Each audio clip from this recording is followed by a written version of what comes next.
Yun, tinatanong nila ako kung vlogger daw ako. Oo, vlogger ako. So, susunod, pagka yan. Hi guys! Hi guys! Hi Mamaya guys! sa mawili sa atin ng basketball. Kung sa oras na mag-sugar Nasite! Nasite? Ito na mag-gulay. Purok 2 sa purok 5. Lasang purok 5. Purok 5, purok 6. Oh. Ay, purok 2 sa purok 6. Ay, purok 5. Ano ka mga si Rube? Oh. Dito ka na po sila? Oh, yan. Dito ka mag-vlog sa una sa Manila. Oh, hi. Kumusta?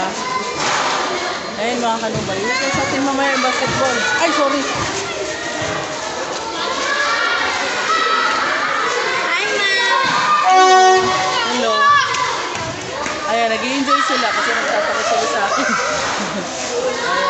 So, mamaya magbablog tayo pag nag-start na yung basketball. Okay?